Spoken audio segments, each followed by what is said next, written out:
What's up, boys? What are y'all doing, man? How are y'all doing? I hope it's good. Welcome back to the show and the channel. You're listening to Just My Two Cents. It's Monday, April 8th, 2024. We had UFC Vegas 90 go down on Saturday. We got UFC 300 coming up this weekend, and it is Monday, so that means it is another of my recap / preview shows. So that is what I'm going to talk about, those two events. I hope y'all had a good weekend. Mine was pretty good. WrestleMania went down this past weekend. I'll talk a little bit about that and give you my thoughts. But yeah, had a UFC card Saturday and got another big one this coming weekend. So I'm gonna talk about that. I have to do a little bit of a scheduling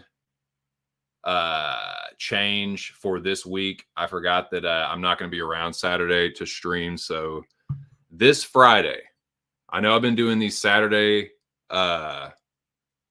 pre-games, and shout out, by the way, to Moise himself, Moise Audio, A Stubborn Mick, Aaron the Dog, Billy Briz.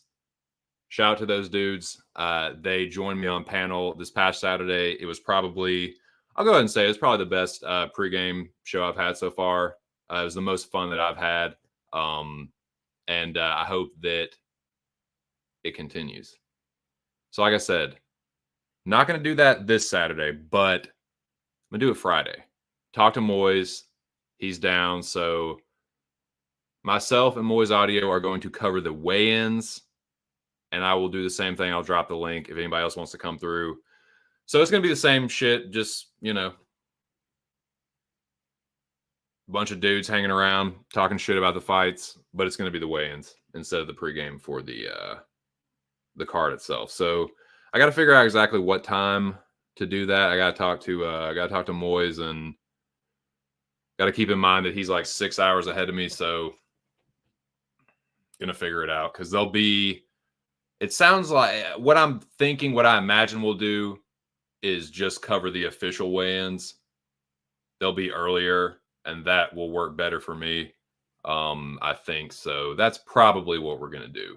So I got to figure out what time the official weigh-ins are going to be. So once again, this past Saturday's pregame was awesome. Shout out to the homies that came through and made it a great one. And I will be back doing that, but it'll be Friday this week. So just want everybody to know that. Shout out to the Dome, the greatest group chat in the whole wide world. Dome member himself.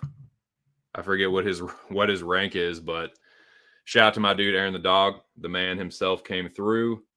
I'm assuming he'll be Aaron the Dog this week because it's a big pay-per-view, but his channel is right there, Aaron the Dog MMA and Movie Trivia.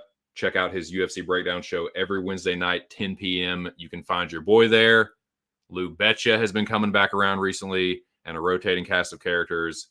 It is a great time. I will be there this Wednesday. And yeah, make sure y'all tune in and subscribe to his channel if you have not already. Was back this past Thursday with the boys on Locker Room Talk. Shout out to them. Big Show, Mills, Billy Briz. It was a great episode. I had a good time. We had taken a little bit of a break from that, so it was good to be back with them. Download the last episode anywhere you can. We'll be back this week for another one, big pay-per-view. So make sure y'all check that out. The episode usually drops Thursday afternoon, evening, sometime around there. But shout out to them. This past week was good. It was good to be back on the air with them. And yeah, Saturday was killer, man. Had double-digit viewers, and Billy came through. It was awesome, dude. So, like I said, we'll be back doing that on Friday, covering the weigh-ins instead of the actual fights themselves, but should be fun.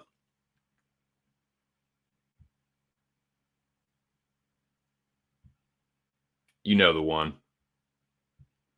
What's up, Dominique? What's going on, man? What are you doing? Shout out to you, dude. Appreciate you coming through. Shout out to Dominique. He is one of the pub homies. Definitely know him from the pub live stream chats. Listens to the podcast, dude. I definitely appreciate the support on that. And damn glad to have you in my chat as well. Aaron is the high priest. Yes, that is his official title. Says Big Chillin', just smoking and playing some Madden. That is fucking tight. I'm smoking and live streaming. Crazy. But yeah, smoking weed is tight, and I will do that now as well. So cheers. What is it today? What we got in the chalice here, or the slide rather? It is. Fuck, what is it? Well, it's a couple of different strains actually. Hash Burger is the indica hybrid, and then what's the other one? Melonade. Had Gelinade not too long ago. Melonade ground up and mixed with the Hash Burger. So it is a potent mixture, and I'm feeling good. And I cannot wait to recap UFC 90 and preview UFC 300. So yeah, big pay-per-view coming up. Had a card of fights this past weekend. So without further ado, man, let's get into this shit. Take another toke here, and we'll get started.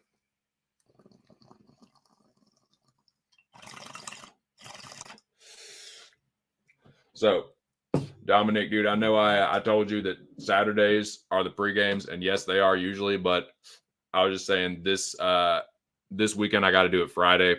So yeah, if you're not doing anything during the weigh-ins Friday, I'll be on here with Moyes and maybe a couple of the other barrages. I know it might be early, but Max Holloway moneyline, bro. So I have a lot to say about that fight. Y'all are definitely going to hear me talk about this fight throughout the week. I'm going to talk about it a little bit today. I'm talking about it more on Aaron's show Wednesday. So Dominique, subscribe to my dude Aaron the Dog if you like good MMA content. That is my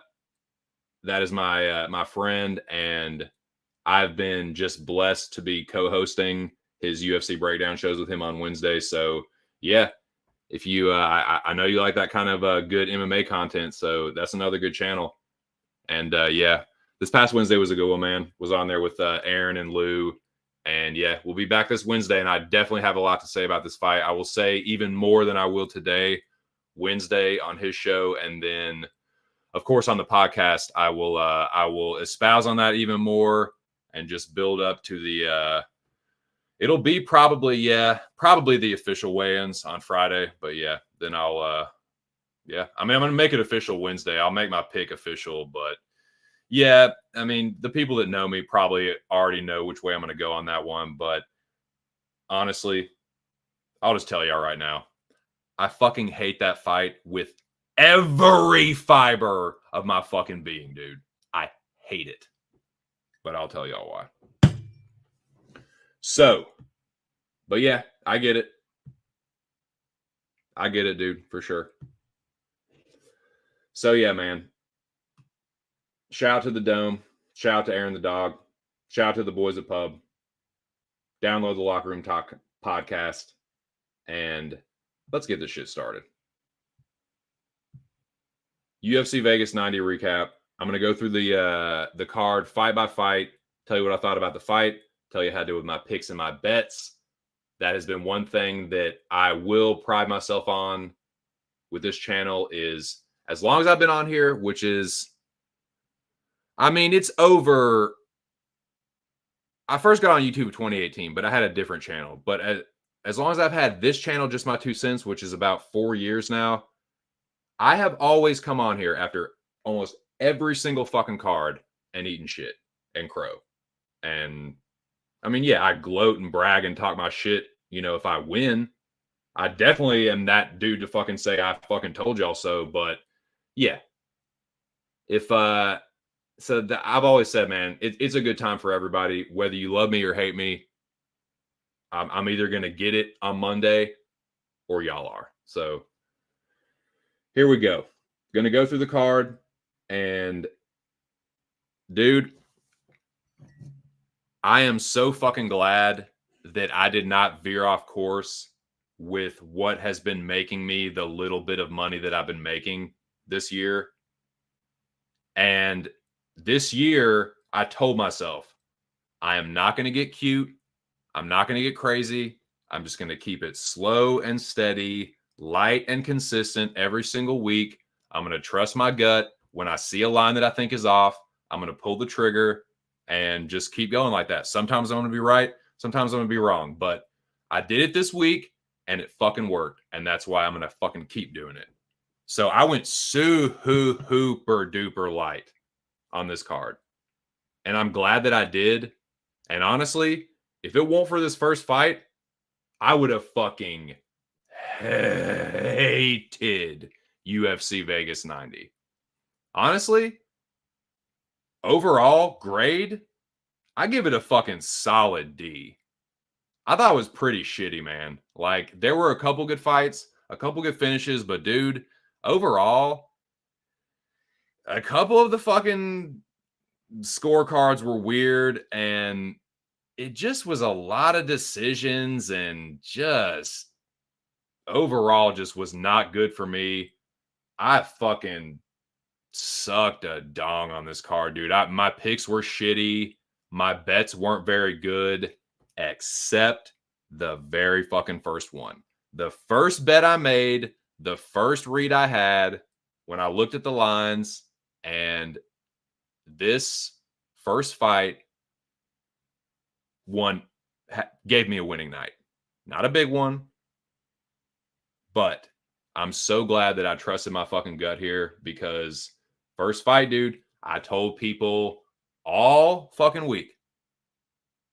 I said it in the Dome, said it last Monday, said it Wednesday on Aaron's show, I said it Thursday on the podcast, I said it Saturday on the pregame.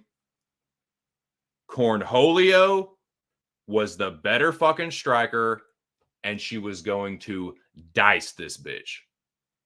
And what did she fucking do? Diced her.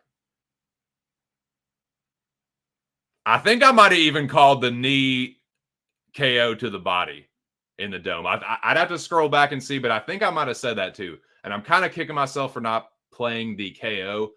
I know there was I've heard there was a couple people out there that hit that. That was fucking awesome if they did, because I'm sure the line was pretty crazy. She was plus 270, dude.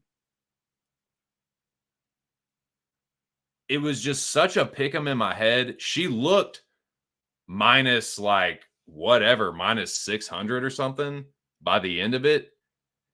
Like, Mullins landed a couple strikes on the feet, and she's not like pillow fisted, but she just hadn't had any really good wins and had a dodgy chin. And everyone, I heard a bunch of fucking people that were just so goddamn sure she was going to roll over Nora Cornwell. I heard all fucking week, dude. She got taken down by fucking, she got taken down by Jocelyn Edwards. She gets out grappled by so-and-so, blah, blah, blah, blah, blah. Dude, I was telling people all week, Yes, she can get out grappled, but she has a weird fucking ability to get out of bad grappling positions. And that's exactly what she fucking did. She reversed Mullins like she reversed Edwards. That's how she won that fight. She reversed her and landed the heavier strikes. And then on the feet, like she was the better striker and fucked her up. So I was glad that I made, well, of course I was glad that I bet her, but I'm glad this was the first fight too, because even if it hadn't gone my way, I could have made my peace with it and it wouldn't have totally like, I don't know. I would have hoped that I would have gotten over it, but it was better than having to wait and sweat through the whole fucking card just to be like, oh my God, please save me at the end. Like, so I was glad to get that first win. Just no fucking sweat after that, man. Just winning night right off the bat. So Banglio. Shout out to Cornholio. I think there might have been one or two people on Nora, but it wasn't a lot, man. I was definitely in the minority on this one. So, yeah. That was my night right there. Not a lot, but. And thinking about it in hindsight, if it wasn't for this, dude, I probably would have fucking hated this card. And I still thought it kind of fucking stunk. But yeah. Let's fucking go, dude. Oh, yeah, big time. And it just shows you, dude, like, yeah. Another thing I heard all week was like, oh, she's this fucking like IBMJ, MJ, MF, fucking 8-ball and MJG, fucking whatever that fucking acronym is of that tournament she fucking won. It's like, so fucking what? That is a jiu-jitsu tournament. How many times have we seen this, dude? Where it's like, yeah, they're good at the jiu-jitsu in a jiu-jitsu tournament where there isn't fucking strikes, you're not standing. I don't know, man. I really think there was just a weird kind of animosity towards Cornholio. And I think people either bet Edwards and lost their ass on it, like they parlayed Jocelyn, or I don't know, man. I don't know, but it was weird because I was gonna pass on this, dude. This was totally gonna be a fucking coin flip.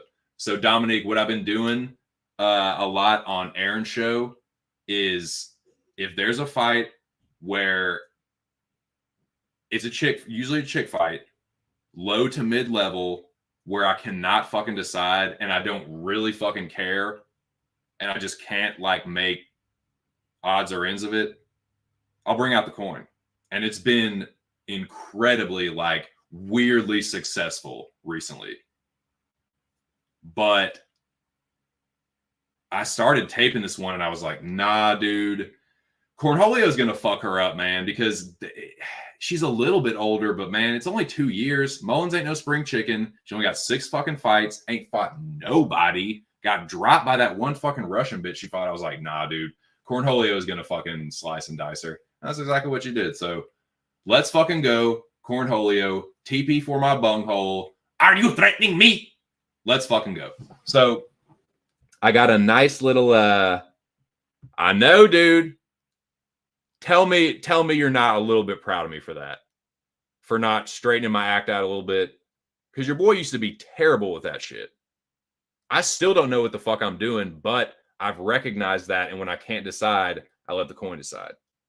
But I think it's one of those things where I can't use it for my own like gain. So it can't be a fight that I'm betting on. It's just a low-level chick fight that I don't give a good goddamn about. I let the coin decide, and then that's my pick on Tapology. I got something I need to say about Tapology, too, because your boy is a fucking retard and did not lock in my Tapology picks. I didn't. And I was even talking about it Saturday with the boys. Like, We're sitting there streaming like, oh, dude, I'm going to lock these picks in as I go. No, you're not, you dumb fuck. You're going to forget about it. And then, like, I got in on the pub contest, but it was like 3 fights into the card. And, like, I had nailed the first, like, that Nora by knockout. I would have picked her by knockout. Maybe not the first round or the second round or whatever it was, but, like, just dumb assery.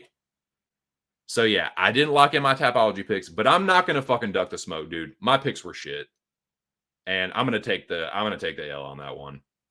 I haven't figured out what I'm gonna do. Whether I'm just gonna like, I'm gonna keep the tally though, man. So like, whatever you see on Tapology when you go to my page, just know it's a little bit less than that.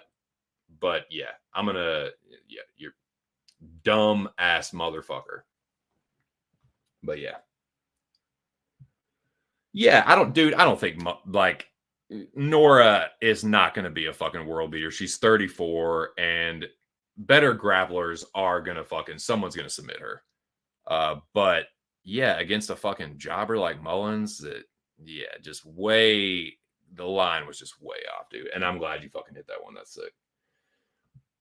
Sup, Doe Lobby. How are you, my friend? I hope you had a good weekend. And yep. Your boy's trying to turn things around with the WMMA. And I gotta say this too. Shout out to my dude Moise. By the way, this is what did it. Knee to the liver. And you can stab here in the liver.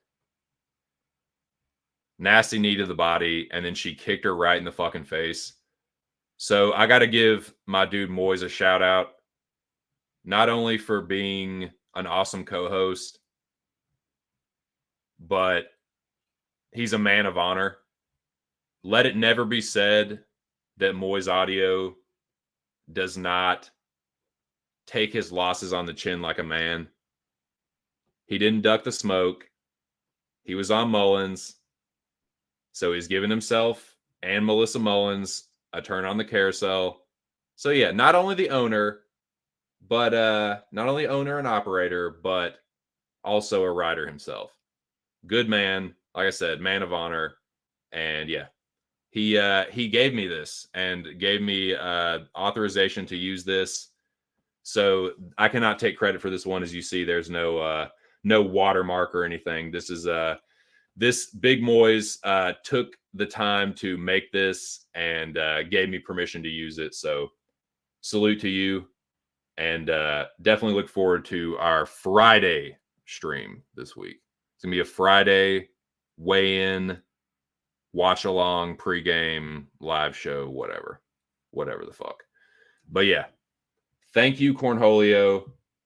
Hit the plus 270. Definitely made and saved my night by the end of it because it was the only thing I hit.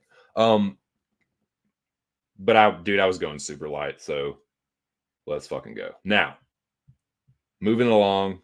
Shout out to the 5 people in the building. Hope you're all having a good Monday. The next fight, I have to eat some crow, and it hurt, man. This one hurt. Dylan Budka is a Merlin dude. He's a Baltimore barrage, so definitely don't like seeing a fellow Marylander go down like that. And I know my dude Aaron was pretty heavy on Budka, so I know that was a heartbreaker for him. It was a striker versus grappler, man. He couldn't sustain the grappling. This should be a mess. This should be a cautionary tale, though, to all UFC fighters, especially good wrestlers. If you get the guy in a position,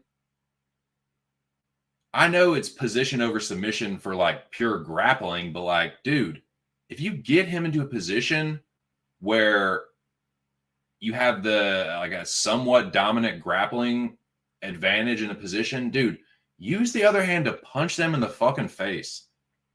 He was getting the takedown and he would almost like get the wrist control. But it's like, dude, just fucking punch him and score points. You've got the visual of being in a dominant grappling position. Just add some point scoring to it, because that's one thing that I think we can all agree on. Like, we've seen this shit, boys. The judges are definitely favoring damage now. You cannot just have grappling control. Although it's funny because the scorecards on this fight kind of reflected a little bit of inconsistency in that, where it's like some dudes that just like that did a little bit more of the grappling were favored. But anyway, I digress. Dude, Budka could have done himself a little bit more of a favor, but Almeida was always the better grappler, and he could not hold the dude down. And on the feet, it was always Almeida. So I got to eat crow there. And yeah, Almeida busted the Zhang Li. So trash bird for me. And I know it was a heartbreaker for my dude, but he's going to be back with another one this week. And the Zhang Li has been hitting at a pretty good clip recently. So I know another one is just around the corner. It happens, dude. Just take him. Like the fight before, Moyes, dude. Natan Levy. Can you say Natan Levy? Reload on Levy. Dude, sometimes you got to use big brain thinking. Reload on Natan Levy. Okay, so next fight. I am so fucking glad I didn't bet this one, because I was all over Dan Argueta. And dude, I fucking dodged a bullet here, man. Dan Argueta did not, though. He got caught in that fucking ghillie. This is the most brutal like scenario for the guillotine too, or just like a submission in general. But like, I feel like particularly with the guillotine or the guillotine, because you can't see their face a lot of the time until they let go, because their head's usually buried because it's off a takedown usually. So yeah, this was like the worst scenario where like he tapped, but it was like the millisecond before he lost consciousness. So it was like, you got the tap and the nap. So rough sledding for Dan Argueta, and goddamn, yeah, I picked Argueta for sure, and I was gonna bet him. He was one of the dudes that I thought about pulling the trigger on early in the week, and I'm glad I didn't. Yeah, but my goats picked him, so gotta eat crow there. But yeah, hey, shout out to Mills. Mills, every Thursday on the podcast, we build a parlay. We all agreed. We usually all agree on 2 fights, and then everybody adds their third leg or whatever, whoever they like. I'll tell you who else dodged a bullet, dude, because Mills was about to put Mullins in his like version of the podcast parlay. And I tell you what, man, he dodged a bullet, and like Trinity that felt like dodged this. Boom. Like he nailed this one, man. So shout out to Mills. He took his time. He thought about it. He thought better of fucking Melissa Mullins. And dude, he picked Matsumoto. Matsumoto was Mills's leg. So this was nasty for him, man. So shout out to MMA Locker Room. And definitely download the Locker Room Talk podcast that you can find, download anywhere. And we'll be back with the boys this Thursday for another big one for 300. Now, Matsumoto, green, 24 years old, greenhorn, definitely potential. If Argueta had a little bit better defense and paced himself a little bit better, was a little bit smarter, I think he could have gotten Matsumoto out of there. But he just became so obvious. Like he got to the point where it was just like he was literally telegraphing the shit. So credit to Matsumoto. I don't know what would have happened in the third round, but it didn't matter. He tapped him and he napped him. So yeah. Credit to Jean Matsumoto. Argueta, that's a dude with what, like, that was his fourth or fifth, maybe sixth UFC. I think it was his fifth UFC fight. And Matsumoto came in and fucking slept him. So yeah, 24 years old, still developing. Definitely a prospect to keep your eye on. Didn't get discouraged against a dude who's a really good wrestler and just a relentless fucking grinder type fighter. So yeah, I was impressed with Matsumoto for sure, man. And definitely humbled had Edson Crow. Next fight, didn't have anything on this one. Pick Hugo, didn't really know what I was gonna get. Credit to Falcao for stepping in on short notice.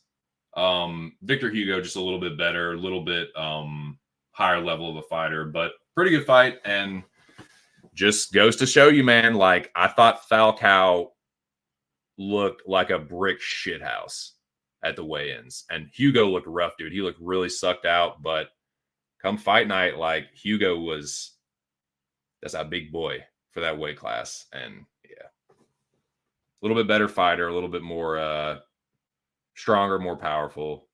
But yeah, credit to Falcao, excuse me. But yeah, don't have too much else on that one. I picked Hugo, but I didn't bet it. Man, Jermaine could have won this fight, dude. But this is one where, yeah, Norma won it, but it was a lot of fucking, dude. There was some dusty bitchery on this card, man. There were some fighters being some dusty bitches and getting credit for it. So I know Damage is supposed to be favored, and it has been a lot recently, but this is a fight where it's like, okay, is it really, or is it the narrative? Is this? There was definitely a little, and I'm not saying it was this fight, but grappling did get credited here a little bit more than it has been recently. I noticed that. Anyway, but yeah, Norma, she got GDR in some bad spots. I feel like if she hadn't had that 3-year layoff, she would have fucked Norma up. Because she did hurt her on the feet a couple times, but it just wasn't enough. And like Norma would get the takedown and just get the whole rest of the fucking round. So yeah, this one, it was like, yeah, the grappling was favored, but I kind of see why. So yeah, I'm not crying robbery or anything. But yeah, shout out to Big Booty, not as Big Booty Judy now, because the tater definitely shrunk a little bit, but she still had, shout out to Noah, my dude Noah Allen, for the fatter ass theory still coming through. So her tater shrunk a little bit, but still bigger than Jermaine's. So the theory holds true.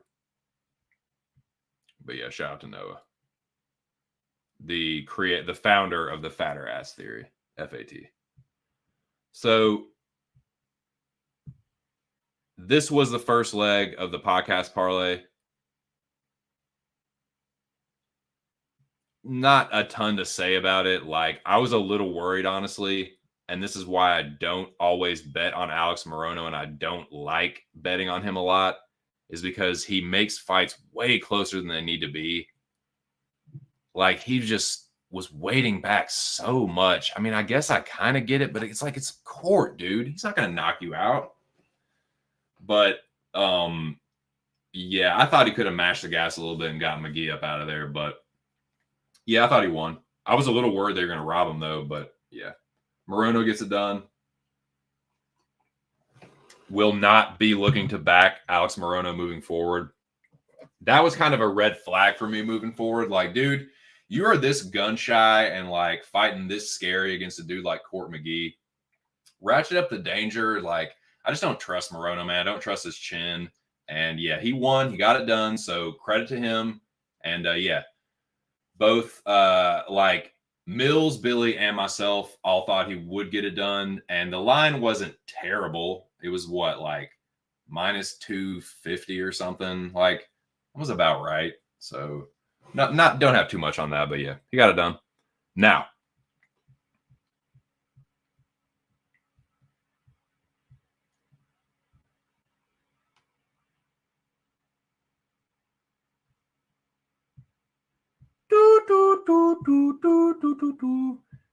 see that carousel back there? Melissa Mullins, me, Moyes. You know who else getting a ride? Trevor Peak. Ebo. Get it. Get up on that carousel, boy. Take you right on that carousel now. I'm going to be watching you, Trevor. Dude, nah, side. I'm going to be on that motherfucker. My picks were so shitty, man. And if it weren't for Cornholio, dude. But I have to ride the carousel this week just for my terrible picks. But yeah, I tell you what, though, Charlie Campbell is a sweat, dude. That was sweaty. I picked Campbell, but it was just as sweaty as I thought it was going to be. He would almost get Peak like hurt and get him out of there, and then he would get rocked. It's like, dude, you're going to fuck around and get knocked out again. And so this is kind of like Morono, where it's like, yeah, I know they're at different like ages and levels of their career or whatever, but similar in that I'm not going to be looking to back them. I think Campbell is a fade to me moving forward. And I get it. Peak hits hard and he's a wild man. But like, he was still like connecting and had Campbell backing up and wobbled a little bit. And nah, dude, he's going to get fucking chin checked again. I can feel it. I can feel it down in my plums. Get a nice bluish hue. He's going to get slumped again. So yeah, moving forward, I'll take the pick, but nah, dude. But yeah, he beat him. BMF'd him. Carouseled him. So yeah, that was Moyes' proclamation. The loser of this fight would get the carousel. Get the carousel, they did. This one, glad I didn't bet it. Kind of obvious, man, honestly. Like, Walker had not really fought anybody except Alex Nicholson, who took him 4 rounds. Like, Jesus Christ. That should have been the biggest red flag ever, that it takes you 4 rounds to get Alex Nicholson out of there, but you're this big, scary tough guy. So, yeah, dumb pick on my part.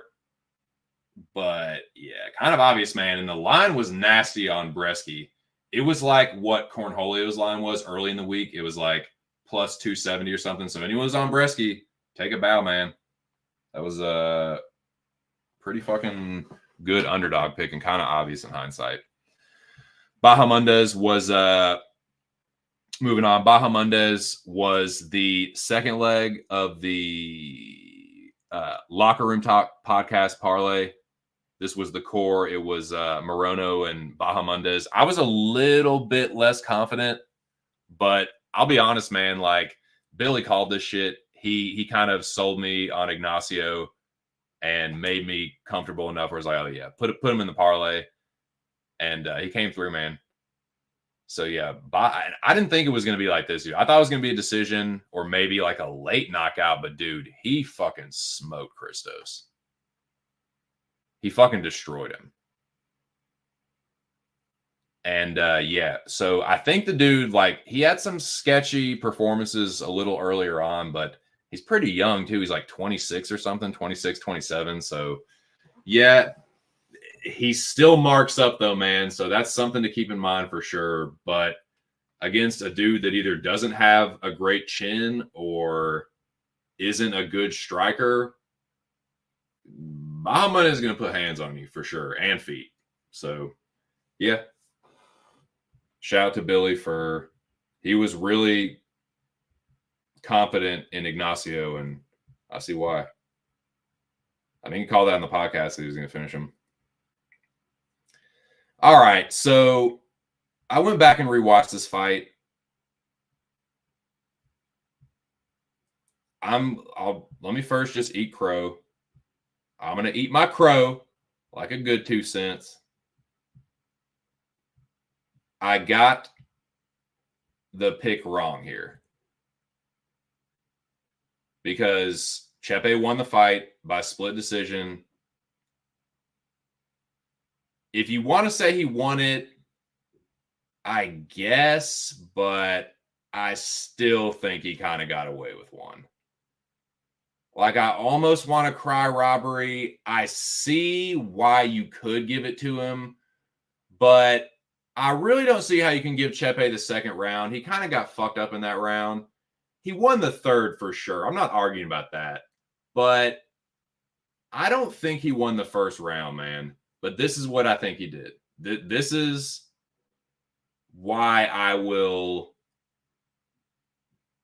say that I see why they potentially could have scored it for him. Chepe is a sneaky little round stealer. And that's why I said he snuck past him, because he's a dude that can kind of be getting tuned up, but then he'll like fight in bursts and almost like trick the judges. Like, he really like did this like flurry in the last few seconds of the first round that I wouldn't be surprised if they scored it for him. He didn't really land that much, but it looked like he was like, he's a try hard kind of fighter, man. He tries really hard at the end of the rounds, and he's like a maximum effort kind of guy. And like, if you're backing him, like, credit to you, man. I can't talk shit about that, because again, he comes through as an underdog. It's against these kind of like kind of UFC greenhorn prospects, kind of unproven prospects at the UFC level, whereas he's fought UFC level competition before. So credit to Chepe. Again, I'm not crying robbery. I still think Morgan won the fight, though. Can y'all meet me there at least? Like, I thought Morgan won. I thought he won the first two rounds, but like, it wasn't one-way traffic. Like, but I thought that Morgan landed the bigger head strikes in the first round, and he kind of busted Chepe's eye up in the first round too. Like, that shit, like, look at that dude. He's all fucked up. But that wasn't just from the second round. Like, the left side of his face there, Morgan did that in the first round. I noticed that at the end of the first. So, yeah, I thought it was the wrong decision, but I guess I can see why you could give Chepe 1 and 3. He got tuned in the second round, though, man. And I don't really see how anyone could score the second one for Mariscal. But it is what it is. I have Morgan parlayed, so yeah, you can call me salty a little bitch. It's fine. I got that one wrong, and I'm definitely salty about it because I thought Morgan won, but whatever. I'm not going to, like, cry robbery. That's what I'm saying. But yeah, busted the damn locker room podcast for me. You son of a bitch. But whatever.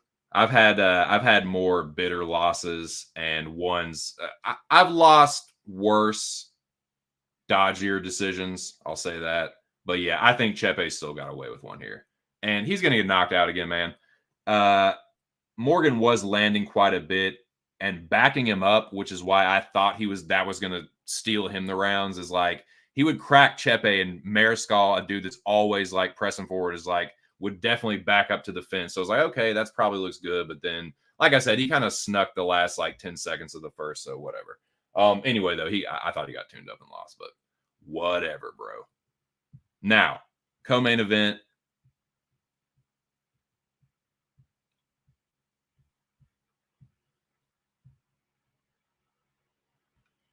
I'm not saying this is a robbery, but the person that scored at 30-27, Hernandez, is drunk. You're drinking, baby. You'll never do that for your job. But I haven't gone back and rewatched it, so I can't really.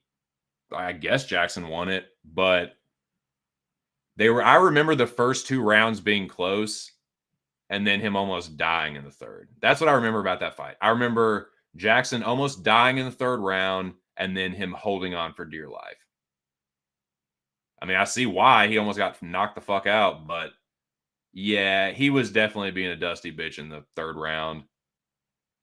But I'm not saying it was the wrong decision, but if a judge had that 29-28 for Hernandez, the first 2 rounds were pretty close. It's not like Jackson fucking ran away with him. He did a lot of holding on, and I think that's what won him the fight. So whatever. I didn't have anything on this one, but yeah, I don't think an Alexander Hernandez scorecard is crazy. But I don't know. I'd have to see. I can't remember how I scored the first 2. To be honest with you, I won't really pay attention. I was still kind of fucking pissed about the Charrier one. So, yeah, I think I was still coping at that point. So, yeah, trying to remember. Yeah, I just can't remember. And I don't really care that much, but I remember thinking that, because people are like, what, dude, Hernandez? Yeah, I get 30-27 Hernandez. That's fucking crazy. But, if you had 29-28 Hernandez, I don't see that being the worst scorecard ever. I thought it was a pretty close fight. And the biggest moment was certainly the 3rd round where Hernandez almost knocked him out. But yeah, credit to Jackson for holding on. Gets the win. Another dude that is he got another one coming. He got another knockout loss coming down the pipe. Because Hernandez, while he's not a great fighter, he's also his floor is decently high. He's fought a decent level of competition. So the level above Hernandez, I've seen already what that does to Damon Jackson. So Jackson is another guy where it's I'm probably going to be looking to fade him again if the temperature's right. Anyways, main event. Brendan Allen gets the better of Chris Curtis. Another fight where I wasn't scoring it particularly closely and I wasn't watching it super closely. So I don't remember what my exact scorecard was. I seem to remember thinking at the end that Allen got the better of it overall. But yeah, Curtis hurt him for sure. But he hurt Chris Curtis a couple times. So I don't think it was this total oh, well, Allen just had the numbers and Curtis had the damaging strikes. No, Allen definitely landed some damaging strikes. He kept landing that step-in elbow. And he wobbled Chris Curtis a couple times, man. And that's something that I haven't seen a lot in the UFC.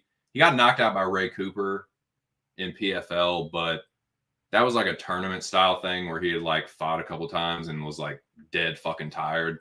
But he usually doesn't get rocked a lot. And not only did he get tuned a little bit, but he got stunned a couple times too. So yeah, I think Allen won. It was reasonably competitive, but nah, I thought Allen got the better of it. I think 48-47 Allen. Like I said, I wasn't scoring it super duper close, but as the rounds were going, I think that's what I had it by the end. So again, I'm a fucking dumbass. I didn't put my Tapology picks in, but these were my results. 6-6, which is shit to me. I expect much better than just breaking even. So that's not that's neutral. It's not a loss, it's not a win. No, that's a loss. Those are shitty picks, and I am better than that. I'm a 3-time pub contest champion, goddammit. Much better than that. So whatever. But thank you, Cornholio. Definitely saved my night. Got an ever so slight win. And we're back up over 5 units, boys. That's the most important thing. Heading back in the right direction.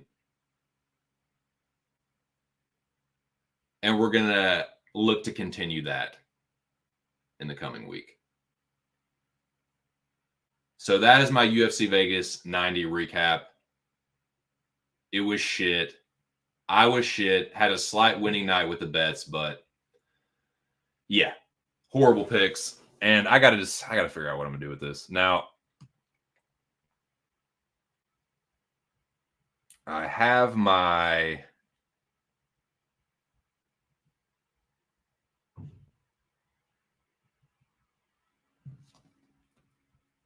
if you go look at my Tapology right now, That's where you're going to see. So just know that it's just a little bit worse than that. It's probably, it would probably be at like 63%, maybe 62.9, but I can't like go nanny boo boo and act like, no, just because I forgot to put him in, I dodged a bullet. Lucky me. I'm not going to be like that. That's a loss. And I think I'm going to record it here just so for, I think that's the right thing to do. So with 6 and 6, again, it's not going to reflect that when you go to Tapology, but whatever, man. So that would be 541 and 921. And I'm going to drop that down to a smooth fucking 63%. It might even be less, but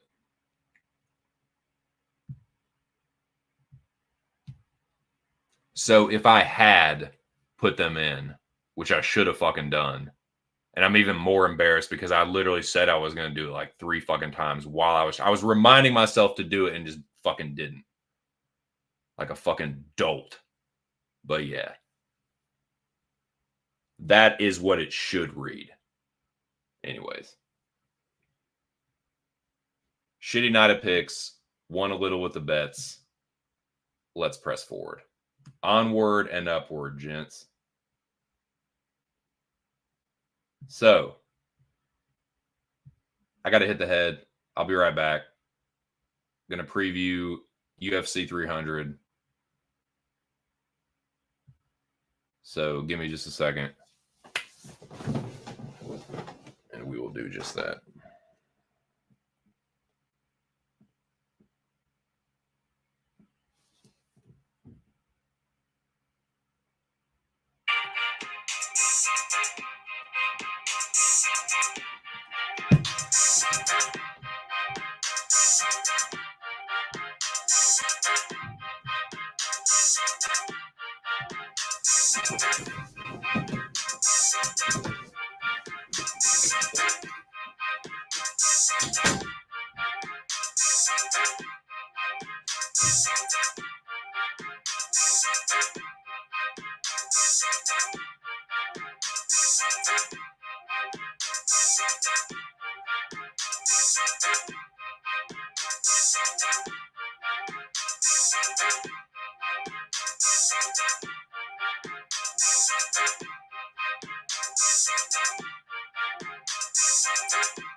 All right, boys, back in action.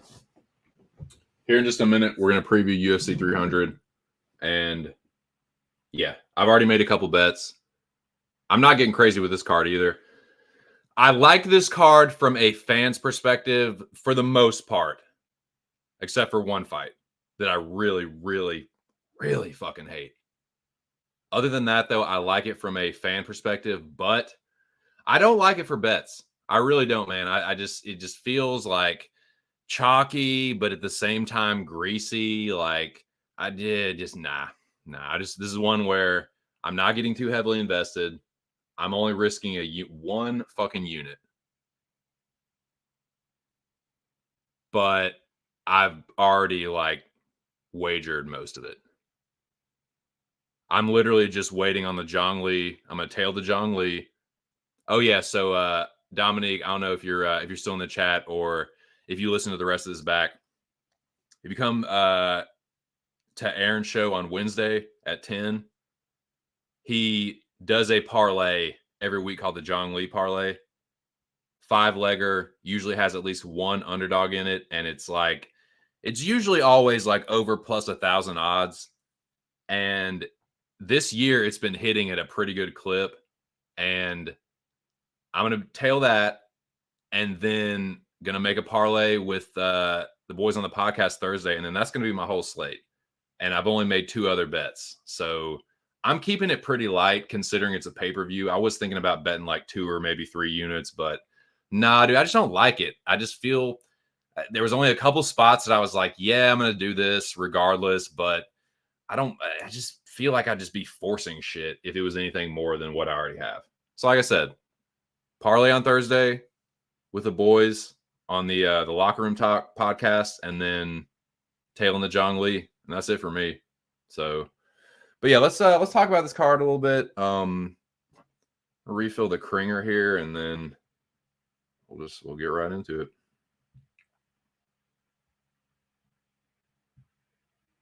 Fuck yeah, dude.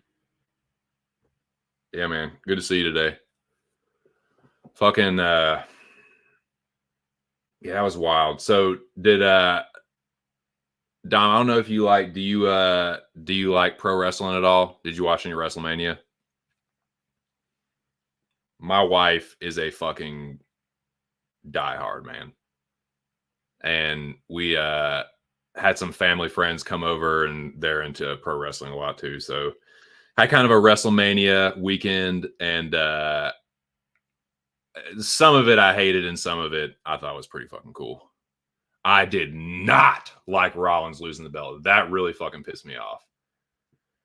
But the whole Cody and Roman Rock storyline had really been pissing me off, but I'm glad the way it ended.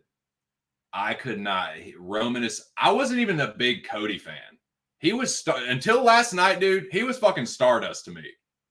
I was like, whatever. They're trying to like force Cody, blah, blah, blah. But I cannot stand Roman. So seeing his, no pun intended, fucking reign come to an end was awesome. And The Rock was cracking me up, dude. The Rock is so fucking funny. He might be the best. Dude, I know this is crazy to say because Ric Flair exists, but like The Rock might be the best heel ever. He's so fucking funny. He's such a great bad guy. That Mama Rhodes belt was fucking ridiculous, dude. His pants were ridiculous. His outfits were like this like 70s like Last Dragon looking shit. I loved the way it ended. Like the whole sequence, the like finale of the final match was fucking cool. So that part was awesome. Seth losing his belt the way he did, not just him losing it, but like the first match, it was a short match. After that fucking intro, I was like, what, dude? But yeah, that's like my quick thoughts on WrestleMania before we get into the 300 preview. Still technically an intermission. But yeah, that's how it was. I watched it a lot when I was a kid, and then I was like, this is the dumbest shit ever. And then as I got older, I kind of like warmed back up to it, like, okay, it's just entertainment, like it's ridiculous. And I kind of like started to get back into it. And then my wife, she just like she really got me back into pro wrestling. So yeah, it was fun. But anyways, all right, let's talk 300, man. Let's fucking talk 300. Dude, what is this fucking poster?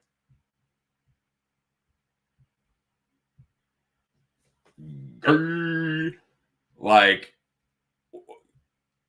that is the best you can fucking come up with, dude. Big ass card like this. That's the turd you fucking squeeze out. I mean, god damn, dude. How many milliseconds did it take the AI to like squirt that out?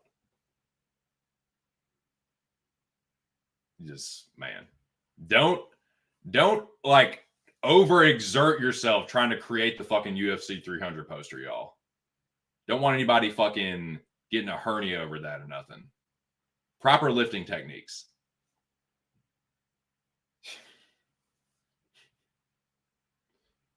Billion-something dollar company. Who knows what the marketing budget is, and that's what you got. Unreal.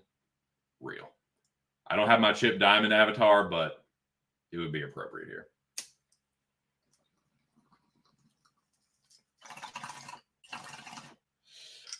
So yeah, let me look at this card. It's not a bad card. Like, what I've done, dude, is like I've gotten to the point where I've just dropped my expectations, like, or lowered my standards for UFC cards. Like, I've just realized they're not. Of course, they're never going to be as awesome as they were, but it's because like there was more time to build those cards. So yeah, and it just made you thirstier for them by design. Like, less cards, absence makes the heart grow fonder. Blah blah blah blah blah blah blah. Blah. You know what I'm saying? Like, so what? It's not the best card that's ever fucking been. It's not UFC 205. Like, whatever, man. Like, it's still not bad. I'm decently excited for this card. I give it like a B. B minus, whatever. Still pretty good.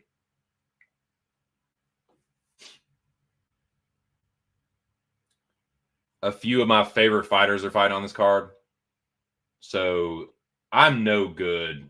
I'm not a fucking tipster, so I'm not giving out betting advice really anyway, but I'll just go ahead and tell you, like, I'm no good for betting this week, really, because I'm not going very heavy and I'm biased as fuck. Like, on all, like, I'm doing like every no there is in like betting MMA. Like, you're not supposed to like let your fucking biases come into it and like let your heart, bet for you.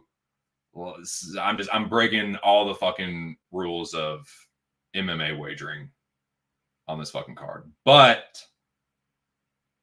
I also do think that I'm on the right side with a few of these. We'll see, though. So UFC 300.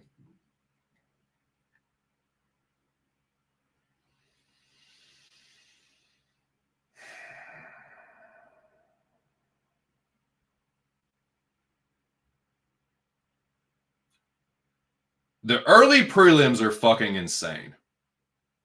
The early prelims are fucking ridiculous.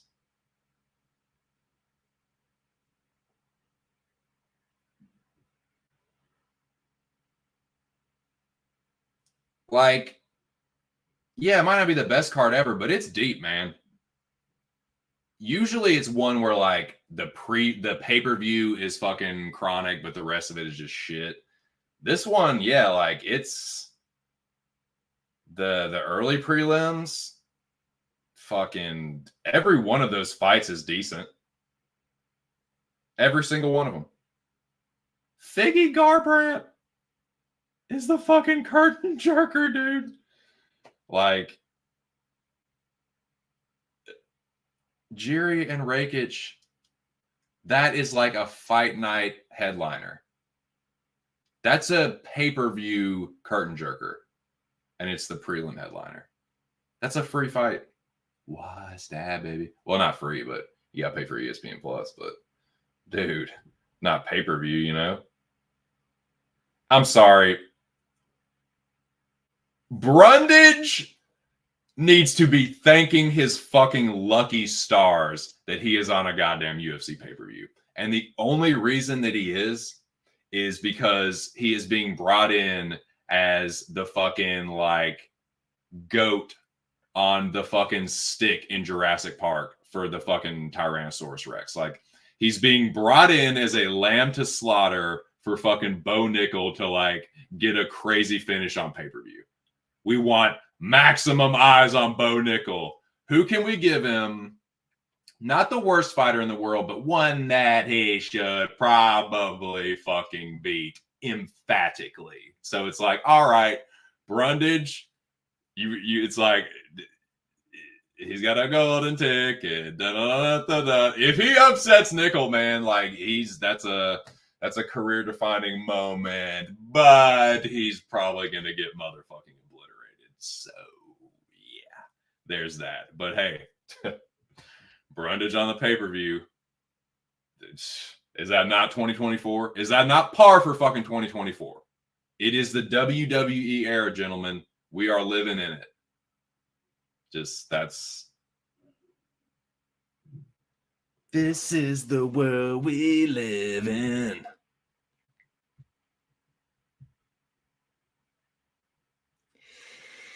I feel you. I definitely feel you on that one, brother. And I'll tell you what. Let's go ahead and just let's get greasy, man. Let's just kick this old damn thing off. Shit. What we got right here? Yeah, dude. So Figgy was my favorite flyweight for a long time. My favorite bantamweight is Jan. That's my dude. I'm a Jan stan. But your boy's kind of a Figgy stan still, too. So, yeah, I am taking Davison. I do think he knocks Cody out in the first round. I just don't think this is a fighter that's going to let Cody fight safe.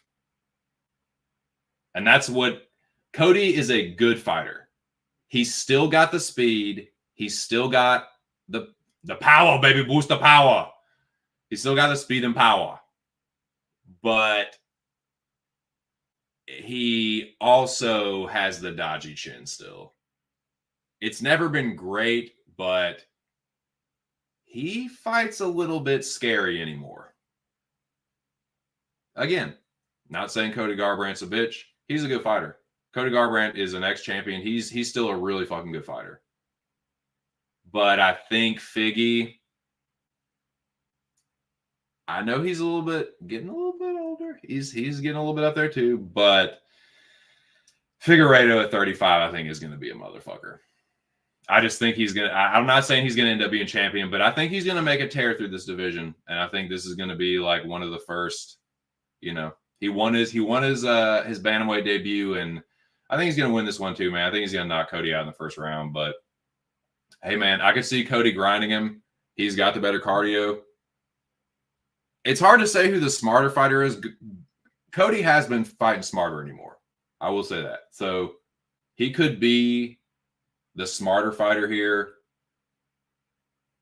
But people kind of underrate Figueiredo's grappling, how dangerous he is. And like, he's a dude that he's a little unorthodox. And he's very explosive, and Garbrandt just doesn't have the chin. He cannot. I just don't think he's gonna be able to fight safe here. I think Figgy knocks him out. But just keep in mind, I'm not a tipster, and I am a fucking Figgy donk. But I am putting my money where my mouth is. I have bet Figgy. I have parlayed Figgy. You can say the line's wide, maybe. I don't care, though.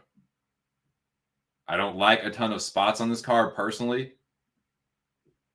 So my bias plus I think Figgy wins equals parlay Figgy. Whatever. I put Figgy in a 2-leg parlay that is it is the least amount of plus money you can get, but it is still plus. But yeah. I did it.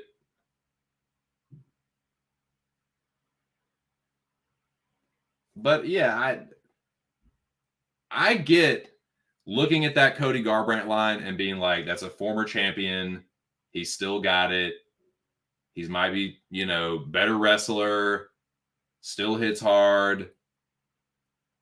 I just think Figgy at 35, more durable, still fucking cracks, the power carried up. I think he's going to be a fucking son of a bitch for a lot of dudes at 35. And he's still got a little bit of juice left. There's no, speaking of juice, I'm no fucking USADA. Ain't no fucking USADA now, boys. So, hey, man. Fucking open season for that shit. And maybe in Brazil sometime they like to do these things. I don't know. So, yeah. Figgy Fig is going to be the pick from this fucking stand. And yeah, I got him parlayed, but just take it with a grain of salt. Big old grain of salt. What's up, my dude? Shout out to the general, Alex Ramirez. What up, boy? Hope you had a good weekend. All Brazilian parlay. Now, Lobby,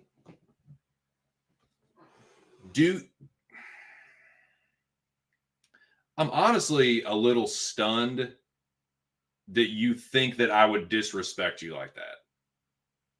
I'm a little insulted that you think that I have that. Like, I know that we banter a lot. I know, we talk a lot of shit back and forth to each other, but believe it or not, I do have respect for you.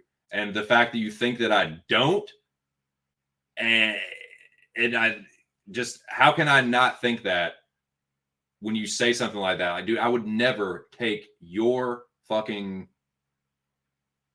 bit like that. I would not. That is your fucking gimmick. And I would never, I wouldn't do that to you, Lobby. I wouldn't do you like it. All right? That's your thing. You know how canish that would be if I was just, Brazilian Patuces, Brazilian parlay. Nah, dude.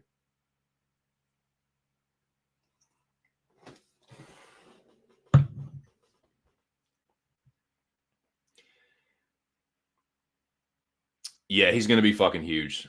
Him trying to make flyweight was like Conor trying to make feather. It was like, this is ridiculous. You're literally dying, motherfucker. Like, you're having like health issues and shit. Like, stop. I just like, I wanted to just give him the art of like, stop it. Yeah. Yeah. For sure, dude. Rock on. Lopez and Figgy. I like it, dude. It's not even that greasy. Like, I think they both win. If damage is supposedly king, yeah, I like Figgy a lot. I like Figgy a lot in that spot. I wish Noah was here so he could give me a line on this. Maybe Lobby, would you mind maybe giving an opening line on maybe a couple possibilities? Just have a little fun with it. Just humor me if you will. Humor me if you will, sir. Since you don't mind insulting me on my own fucking stream, will you at least humor me with this one? Who, if you had to guess, who would you think that I parlayed Figgy with? A card where a few of my favorite fighters are fighting on it. Knowing how ridiculously biased I can be sometimes and how it seeps into my betting, who would you think that I parlayed with? What will be like opening line? Who's the most likely? Two-leg parlay, fucking barely plus money. It is plus money though, by a fucking cunt hair.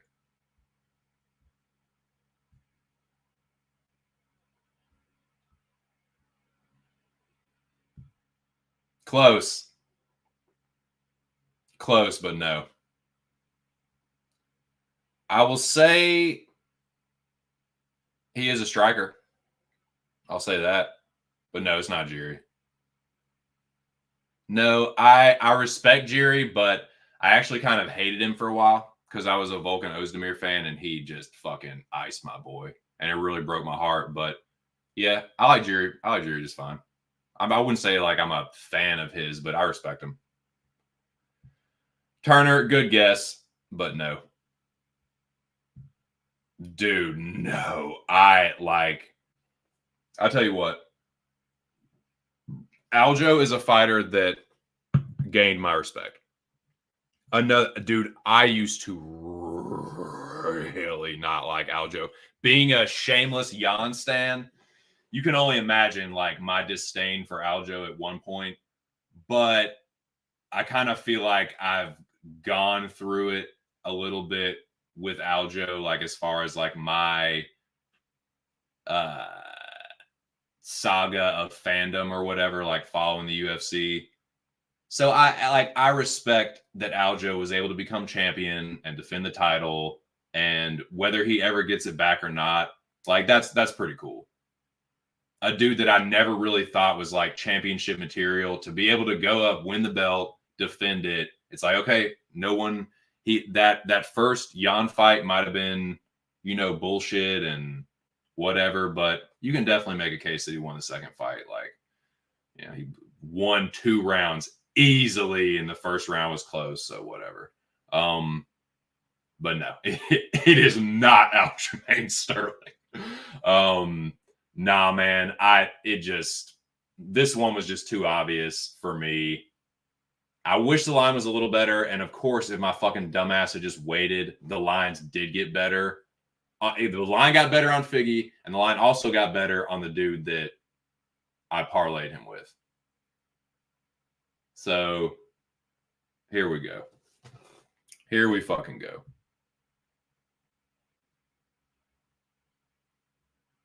Maybe I am and maybe I ain't. You just got to tune in Wednesday to Aaron's show, which you never fucking do anymore. Kind of pisses me off, actually. But, no, it's all good. I'm just joking around. I know people, maybe Wednesday isn't a good day for you. But no, you will just have to tune in Wednesday to hear about that. Not Kayla, no, sir. So yeah, man, enough of the suspense. Keeping it light this week. This is I did one of these for $2.99. Was it $2.99? I think it was. And it was my 2-leg. It was a 2 or 3 leg, biased as fuck, kiss my ass. Like, I'm betting this. It was $2.99. It was because Michelle was in it. So here it is. This is the first bet I made. Barely plus money. I think they both win. And this is not something that I wanted or liked to do, but I just kind of had to do it.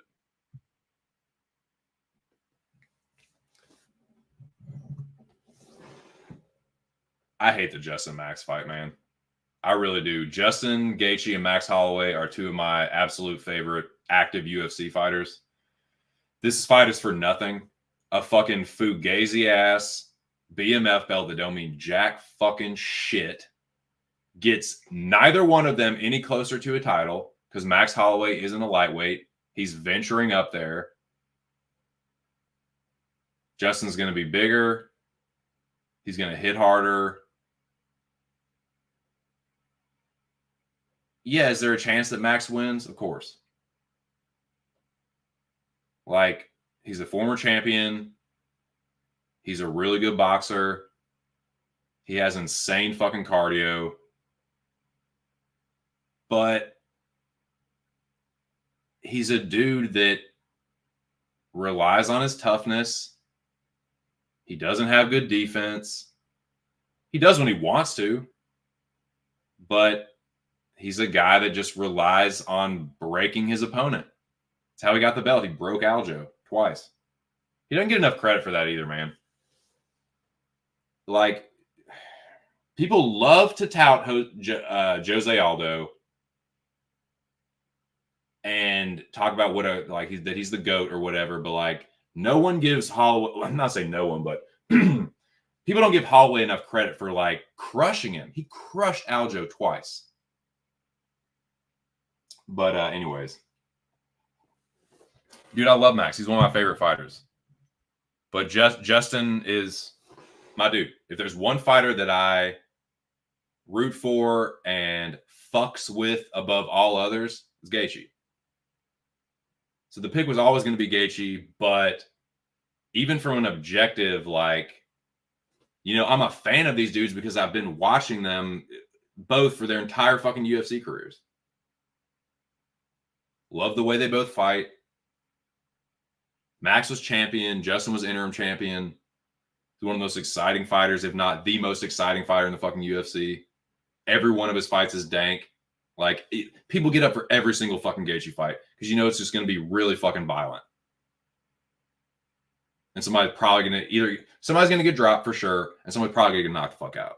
It might be Justin, but like, yeah, I just think this is going to be a crazy war. I think it takes like miles off both of their engines or whatever, and like, I think Justin's going to knock Max out. I think Max is going to knock out for the first time, is what I'm going to say. Like, I think, and it's going to break my fucking heart, dude. But I just think Justin hits too hard, and Max, he doesn't have good enough defense. Like, he relies on being able to win these wars of attrition, and Gaethje's just has too much one-punch power. He swings too hard, and if Max just, like, takes too many of these hooks clean, like, he was getting tuned by fucking Volkanovski in that last fight of theirs, and, like, he was getting touched up a little bit by the zombie, and just Gaethje is just a more powerful puncher than those dudes. I don't care what anybody says. So, unfortunately, I think Max is going to get knocked out for the first time, and I really hope that doesn't happen. But I just see Justin winning the moments. He has crazy fucking cardio himself and trains at altitude, so you can throw that out the window. Max just like, I don't think Max is going to, Justin, like, he doesn't get broken by volume strikers. He just doesn't. You look at Gaethje's career, it's dudes that hit hard. It's dudes that have that boom. Dustin did it to him. And people are like, oh, Dustin. No, Dustin has one punch power. I don't give a fuck what anybody says. Ask Benoit. Ask the Special Forces God of War. Dustin has one punch power. Ask Conor. Dustin, not only him, but hey, Eddie Alvarez hits fucking hard. And he fucking hit him with a knee after they went to fucking war. So, yeah, man. And then fucking, what, Charles? You know, fucking slander Oliveira? Like, come on, man. I don't know. I really don't like this fight for Max. I think it's going to be like the Poirier fight, but worse. I hate it. It's for nothing. Oh, great fight. Bleh. I'm sorry, dude. I'm not that fucking Just Bleed dude anymore. I used to be. Like the Just Bleed guy on the fucking, that, you know, everybody knows that fucking image. That used to be the kind of fan that I was. Been watching since 2009. So, yeah, I used to be just that fucking mongoloid, like, I just want to see violence. I don't care what it's for. It's like, no, dude, these guys are both still have potentially a chance to make a run, but you're just fucking it here. Neither one of them is going to get any closer to a title because Max ain't no fucking lightweight. Yeah, it's an awesome fight. It's a great fantasy fight. It's not fantasy, though, dude. It's reality. They're both good strikers. They're both going to take miles off each other's tanks, and it is for nothing but a fucking Fargad-ass Fugazi fucking BMF belt. I hate this fucking fight, man. But yeah, I got Justin. I think he's the first dude to knock out Max Holloway, to my fucking chagrin, but that's what I think's going to happen.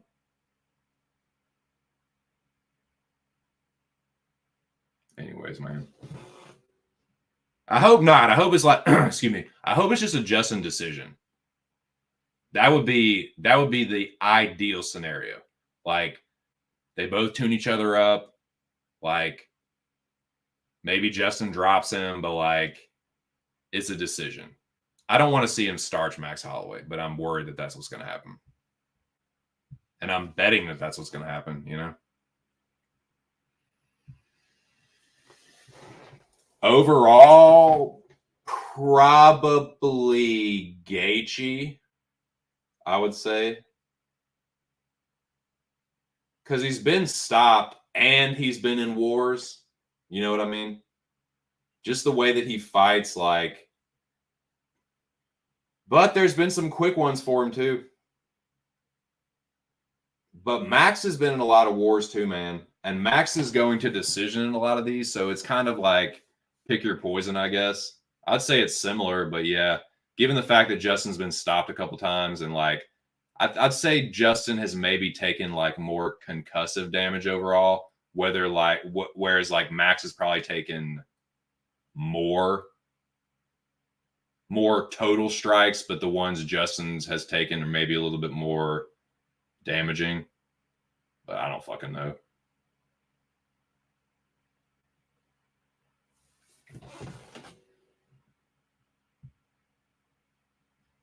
Yeah. Danny's fucking sharp, dude. Danny's been hitting some he's been doing real good with the UFC recently.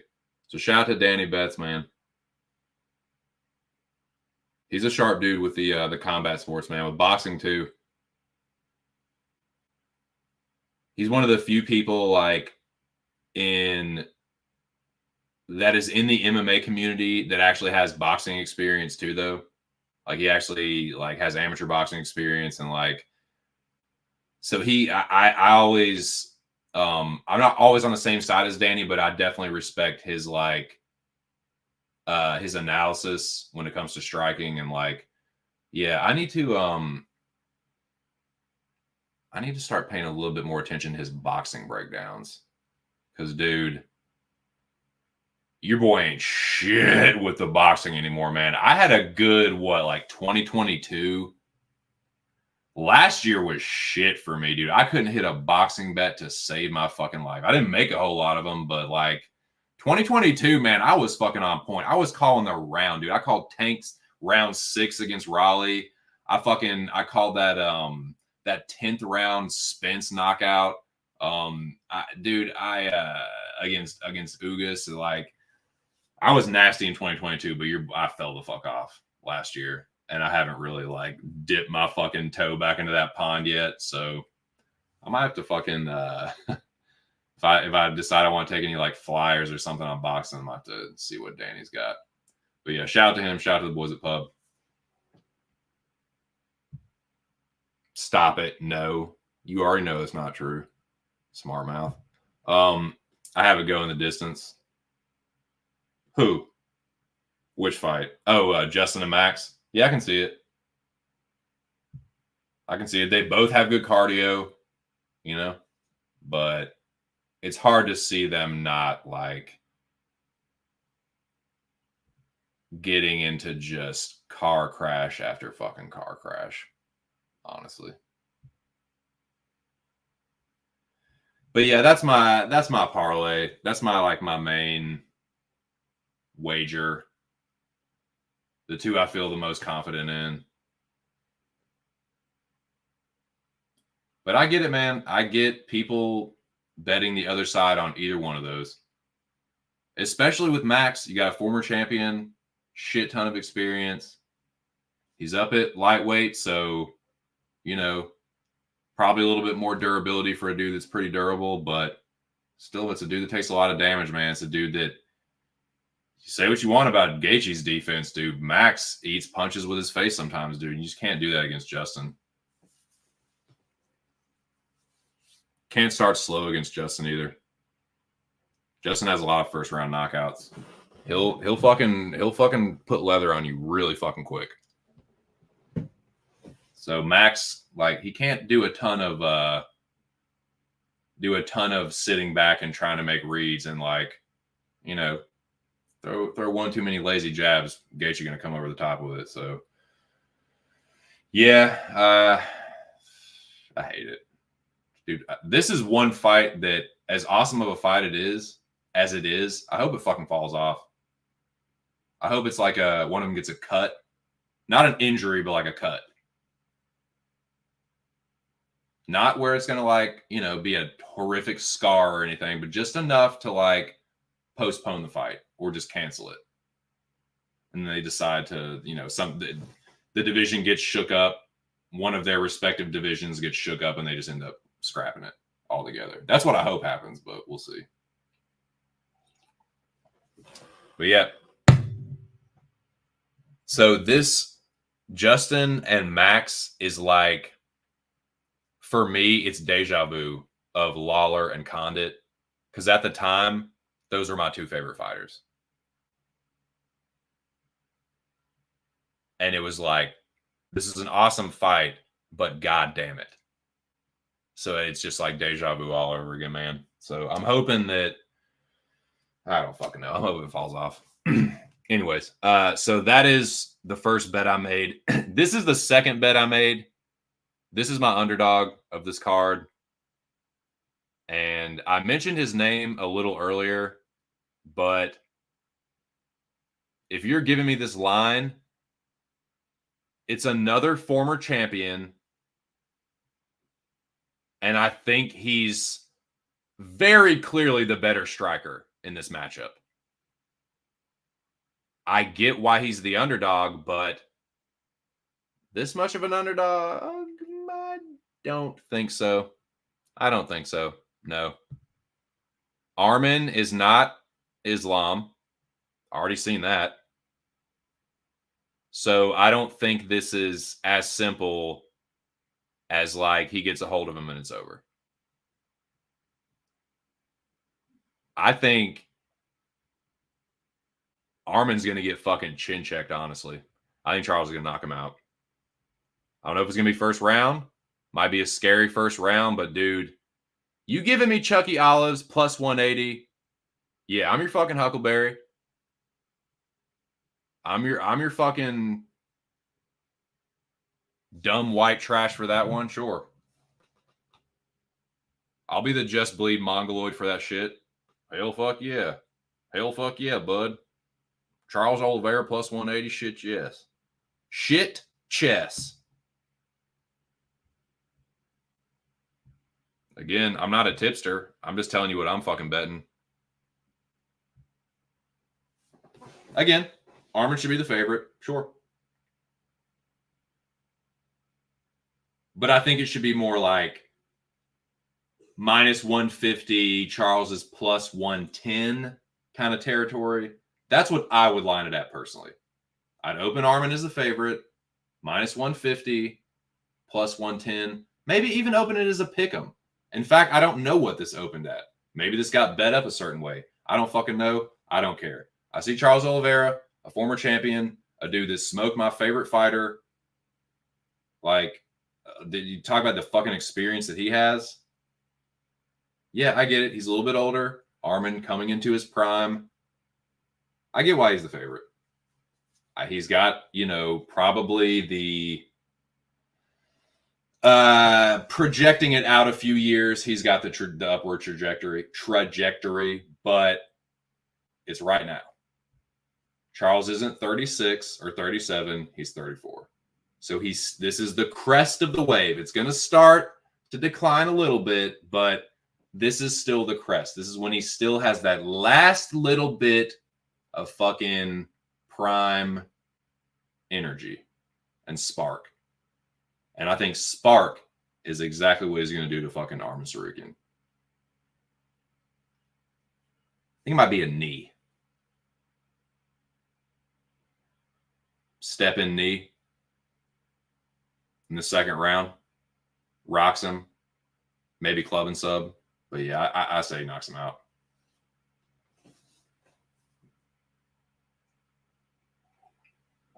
Charles is too nasty on the feet. Maybe I'm totally wrong. Maybe I'm totally wrong. Maybe Arman ragdolls him, and we see the Charles Oliveira that got smashed by Felder or lost to Ricardo Lamas. Maybe we do. But that's just too juicy of a cheeseburger, man. It just don't feel right. Sometimes I'm wrong with that kind of shit, but a lot of times when it just don't feel right and I pull the trigger, good things seem to happen for me. So that's what I'm doing here. Again, I'm sticking to what has gotten me back into the green, what saved me at the end of last year. And that's just doing what feels right, not doing what doesn't feel right. I know that sounds overly simplistic as fuck, but it's just like trust in my gut, man. It doesn't feel right that Charles Oliveira is plus 180 going up, nearing plus 200. Nah, I don't think so. Arman's good, but he's not that good. Who's his best win? A dude that Charles also knocked out in the first round, because that's what it is. His best win's Benny. Good win. Charles also knocked his fucking ass out. So, yeah, give me Chucky Olives, the former champ. Not a dude that lost to fucking Scamrot, you know? Ja feel. I'll tell you what Ja's feeling.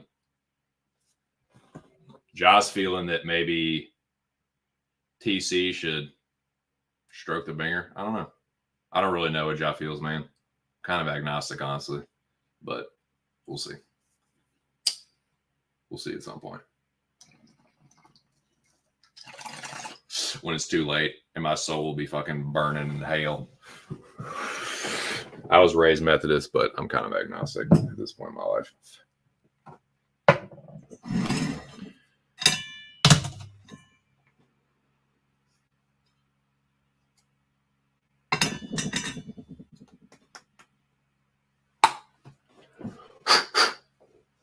All right. What up, boy? What are you doing? Oh, yeah. Big time. I don't know. Like, I don't think Arman is like Islam with the power. I think his power, I'm not saying he's pillow fisted, but I just don't think he's just going to like. Dustin and Justin both hit harder than Arman Tsarukyan, and I don't feel like any kind of qualm saying that.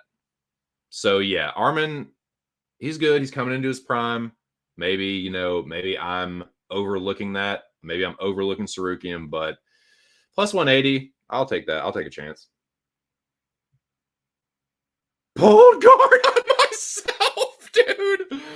That is fucking awesome. Yep. Yep. I like that too, though, man. Pull guard, go for the leg, just sweep, threaten to get the back, pull out the back door, and pray to fucking God that Tsarukyan, like, but that's the thing is like Arman, that's kind of what lost him the Scamrot fight, dude. It's what lost him that fight. It's what lost him the fucking Islam fight. Like, he's a good grappler, but he's just not super great at holding his fucking opponent down and making it like dominant unless it's against competition that just ain't up to snuff. And Charles is still an elite fighter to me, dude. He's still a fucking top 5 lightweight.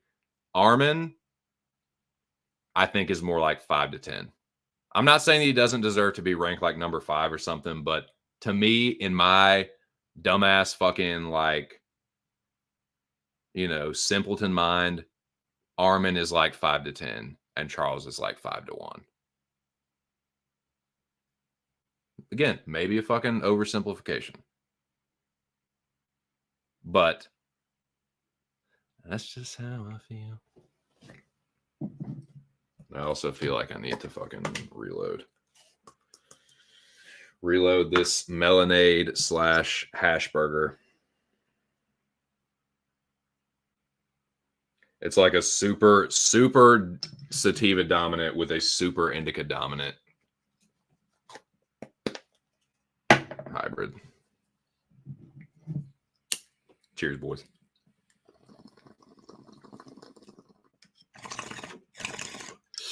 All right. That's my slate so far. Mick, this is my other one. This is my super bias. Y'all can kiss my fucking ass. These are my two favorite fighters on the card, and I think they both win. Well, Max would probably I'll put Max ahead of Justin, but I think Justin's gonna knock him out. It's gonna break my fucking heart. It's gonna break my achy breaky heart. And then Chuck. That's all I got so far, man. I'm keeping it kind of light for a pay-per-view. Normally for pay-per-view I'd be looking to risk like 2 or 3 units, but nah, man. Just gonna keep it to 1. So yeah, that's my slate so far. That parlay, Chucky Olives. I'm gonna tail the Zhang Li on Wednesday. So the next time y'all will hear from me will be Wednesday night on Aaron's show. Shout out to Aaron the dog. So yeah, I will tail the Zhang Li when Aaron constructs one. And then I'll be back on Thursday with the boys on the Locker Room Talk podcast, and we'll make a parlay with them as well. And I will see what tasty little leg I will add to mine. And that's gonna be my slate. 1 fucking unit. And yeah, I like this card a lot more for just kicking back and watching it. So I don't want to have action all over the card. I kind of just want to it's a dank card, dude. Like I was just looking over, man, like from top to bottom, it's pretty deep. So I don't want to just be like sweating every single fight. I want to kind of kick back, dude. Get real stoned. Just fucking grub out and enjoy the fucking action. And then when I got my spots, that's when I fucking get up. But it's a very deep card and a lot of good fights. So I'm looking forward to it, and I don't want to be just fucking on edge the entire fucking time.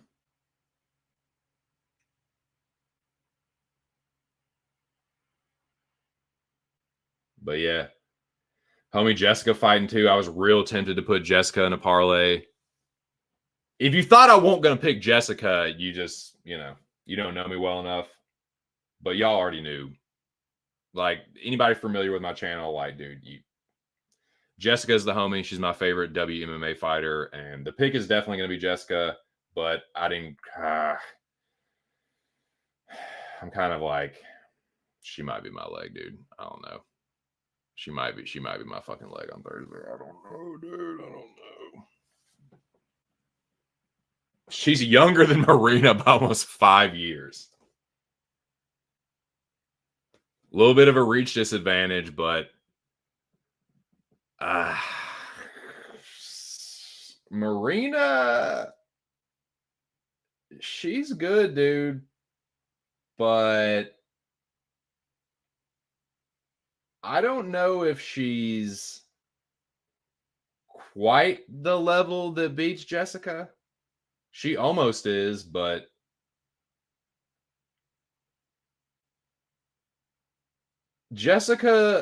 homie Jessica's worst loss since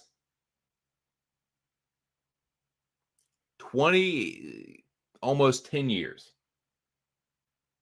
Her worst loss is probably Marion Renault. Maybe Jennifer Maia way back in the day. But recently, JJ, Wiley, split to Rose, that I think was kind of a little bit of a robbery. She got out grappled and finished by Valentina. She got out grappled by Blanchfield. She fought like a dumbass against Jan and she got knocked out. God, that was embarrassing for me. I ran my mouth so fucking much about Jessica was going to do this, that, and the third to Jan. Jack and Aaron fed me probably the biggest plate of crow I've eaten in recent memory. I was so fucking cocky about Jessica smoking Yan Xiaonan, and she just chin checked her in like seconds. Don't! So that happened, and then she got subbed by Tatiana after she was having success, but she just had that fucking bounce back win against Dern. Marina is kind of a bird to me. I've said that for many years. Like, she's a good striker, but she's also kind of like an attritional striker. She doesn't really like she does have power, but it's not like she doesn't have a ton of knock. She has more decisions than knockouts. So yeah, she's a good striker, but like if they're just trading, dude. Yeah, I'm gonna take Jessica. Like I'm definitely gonna pick homie Jessica, but yeah, I don't know, man. If my fucking baby nuts drop, she might be my fucking parlay on Thursday. But y'all just have to download the Locker Room Talk podcast to find out. So shout out to those boys, Big Show, Billy, Mills, all the boys at Pub. We'll be back Thursday for another one. But yeah, make sure y'all download it, and I'm gonna have to think about that a little bit. Who will be my leg? Because usually, like I said, we come up with 2 that we all agree on, and that's the base, like the foundation or skeletal structure or whatever, and then we add the leg. So we'll see.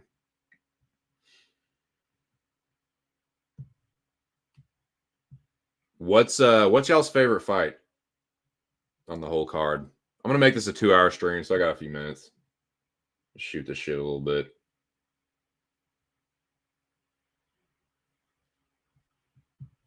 Yeah, it's close. Close fight. I think I originally scored it for Sarukian as well, so I'm not gonna act like it won't close. But the fact that you're going close with Scamrot, we'll see. Marina gonna clinch her brother. Gonna clinch Jessica up and KO her badly. I disagree, brother. Who does Marina do that to? Not usually fighters on Jessica's level. But I mean, I get taking Marina. I just don't think she's gonna knock her out. I could see Marina like winning a decision, maybe. I think if anybody is gonna get slumped, it's gonna be Marina. Jessica's still got them fucking bricks in her hand. She'd still be brick chucking.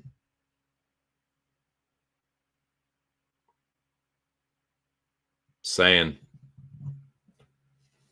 Yeah, dude. I was just talking about how you and Jack made me look stupid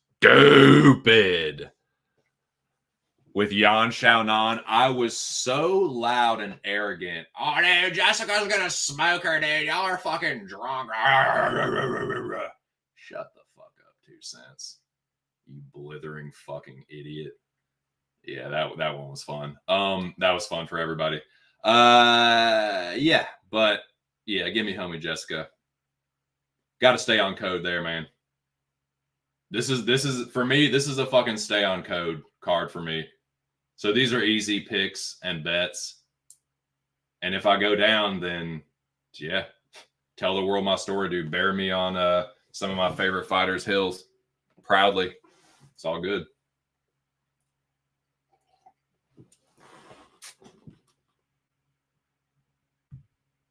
Saying, dude. Marina doesn't have a super great chin. Jessica hits just as hard. And Marina's got a Muay Thai style. So it's straight up and down, straight forward and back. Perfect.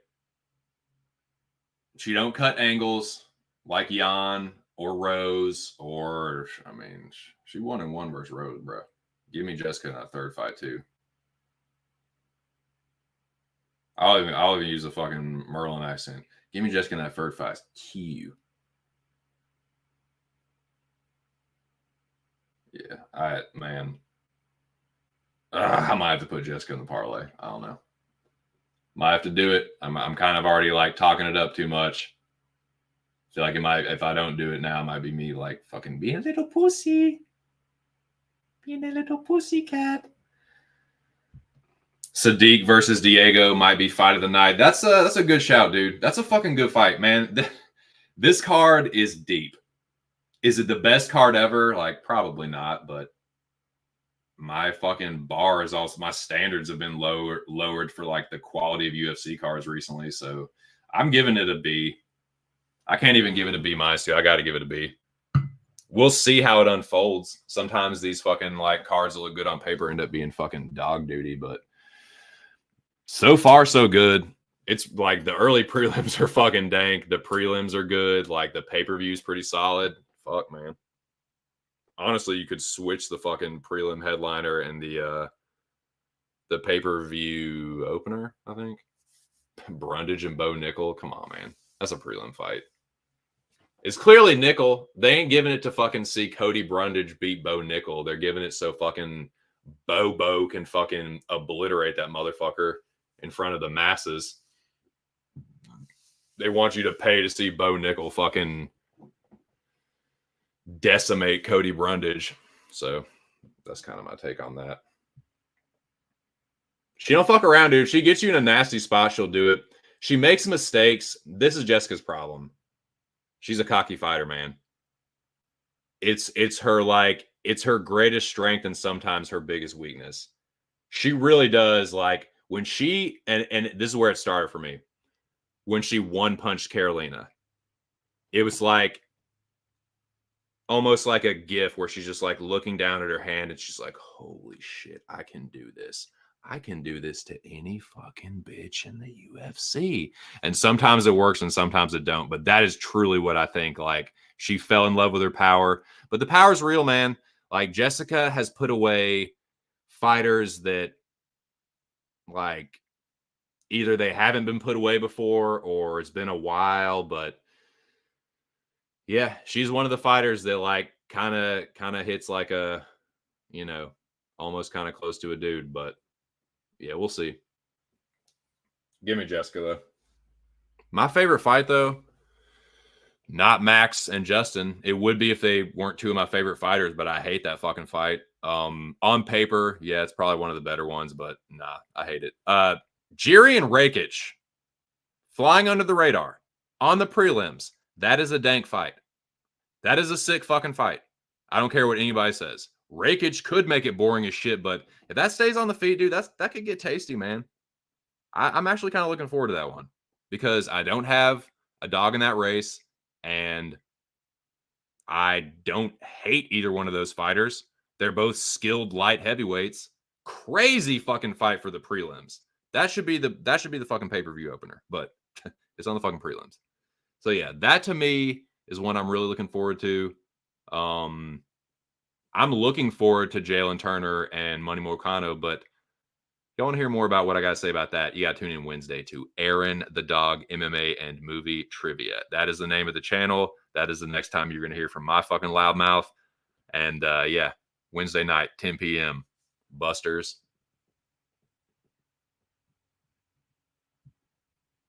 I can't argue with you, dude. Yeah, you're right. Yeah, you're right. I can't give it less than a B. I'll split the difference, B plus. Yeah, that's crazy, dude. On paper, yeah, it's pretty damn good. Pretty damn good. Dude, say it. That's on the fucking early prelims. Every fight on the early prelims is decent. Every one of those fucking early prelim fights is a main card on a fight night. Every single one. That's early prelims too.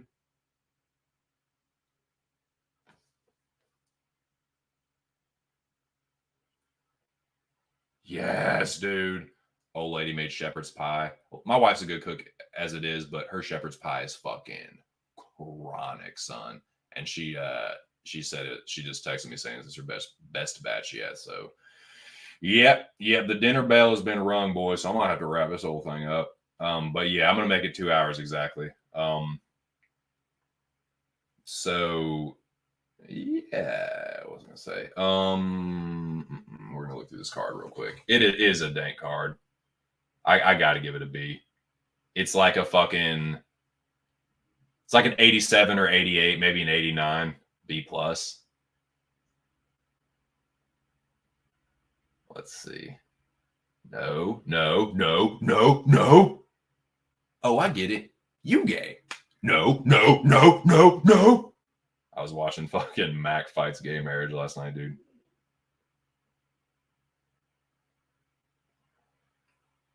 You're calling me gay, telling me I'm tripping, and you're kind of trying to confuse me with your liberal biblicisms.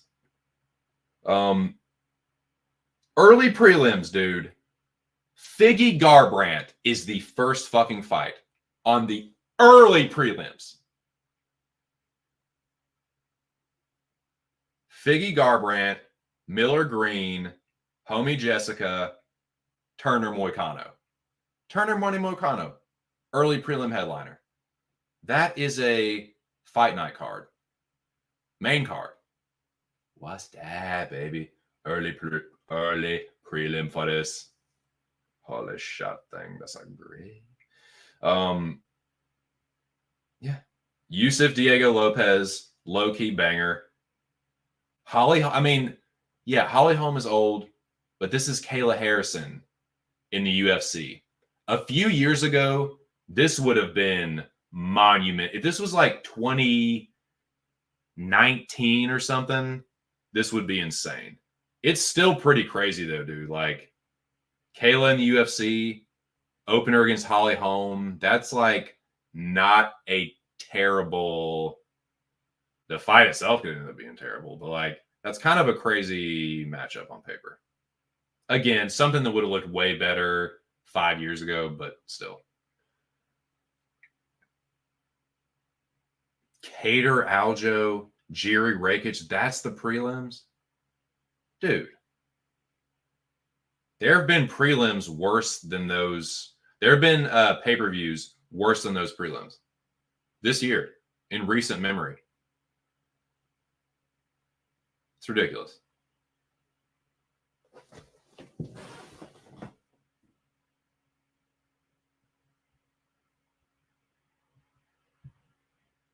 Alex versus Hulk. Oh my fucking god, dude.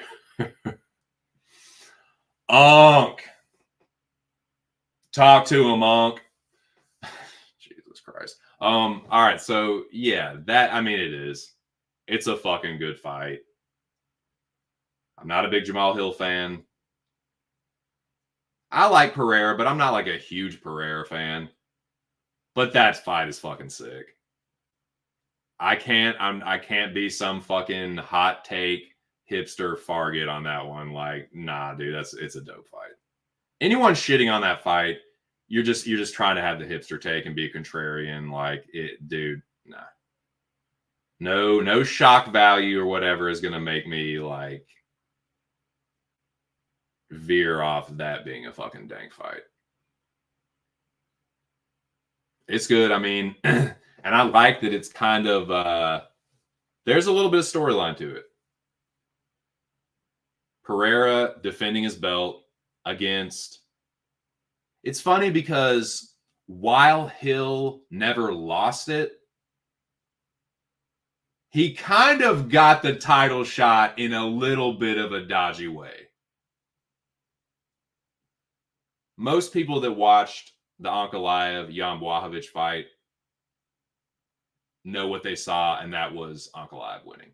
Ankalaev should have been champion right then and there. But they get this ridiculous draw. Dana flips his lid and is a piss pants about it. He's like, fucking Glover versus Hill in Brazil. It's like, all right, dude, whatever. So yeah, like, my point is, I feel like this is almost kind of like who is the real champion here?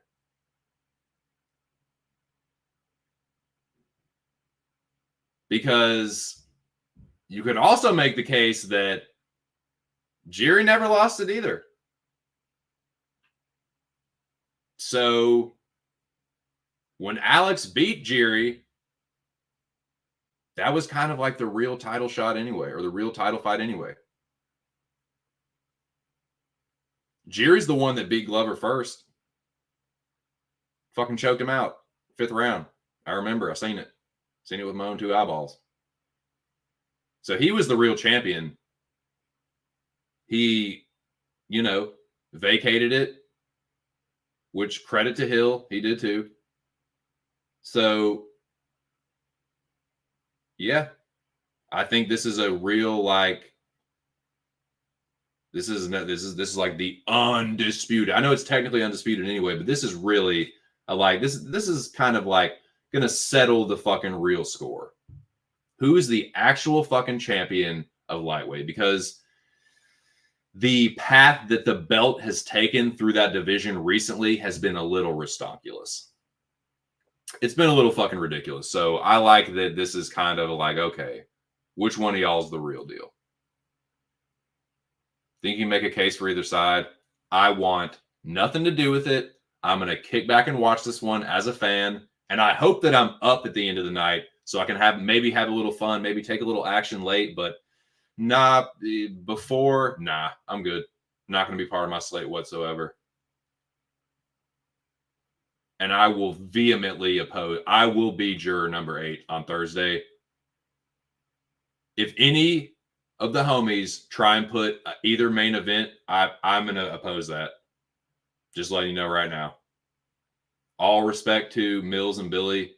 I think it's too fucking greasy. I think from a betting standpoint, it's Hill or pass. I don't hate anyone parlaying Pereira.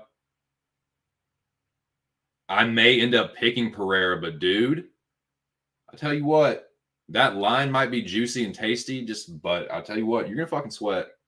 You will fucking sweat. Jamal Hill hits really fucking hard. Pereira does not have the best chin in the world. He has been starched unconscious before, not that long ago.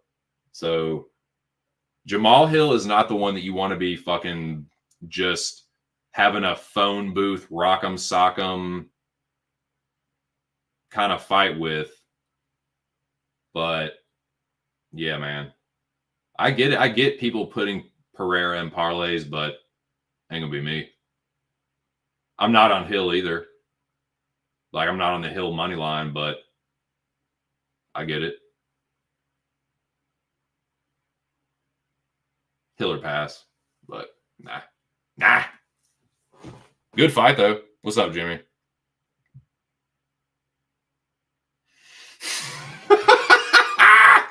How many times do you think nephew tried to DM Unc over? Dude, over is a smash spot, dude. I wish Noah was here and he would give me any kind of plus money on that over. I would fucking hammer smash that like fucking Mjolnir, dude. Used as a weapon to destroy? Yes. The first thing Odin said when Anthony Hopkins was like, this can be used as a weapon to destroy or used to destroy, that fucking line is what I would do. The first time I've ever dropped a hammer on anything. Over. We'll take the over. Been a lot of talk about my buddy's dick size here recently. What's setting the line at? 3.5 inches. Hard. Small, but it can't be that small, right? Scientifically improbable? We'll take the over.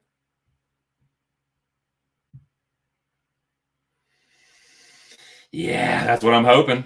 That is what I'm hoping, sir. I'm hoping that Figgy gives Cody, he reads him a nice little bedtime story and tucks him in. Good night, sweet prince. I tell you what, if Jalen does knock him out, I think it's going to be brutal. I think it's going to be a fucking brutality. I hate to say, boys, I think it could be Max. The man has taken a lot of punishment, a cumulative punishment. And Justin not only provides a cumulative damage, but he also has one punch fight ending power. And I'm worried as much as Max takes punches to the face. This is not a featherweight dude that you can just sit there and like win a war of attrition. Nah, Justin is a dirty dog in a dog fight, man. That's how he wins fights too, and he just has more power to me. And I think he's gonna starch Max. I fucking hate it. I hate to say that, but it just feels. Oh god damn it! I hate to say it because I feel it in my. I feel like this like pit, just like oh, I think it's gonna be true. I think I'm gonna puke. I think my bet's gonna cash, but I think I'm gonna fucking be it. I hate it, man. Max is one of my favorites, but like, Justin is not the dude you want to test your fucking toughness with. He's your fucking Huckleberry. You better have some fucking serious fight ending power. Is my thoughts on it, but we'll see. I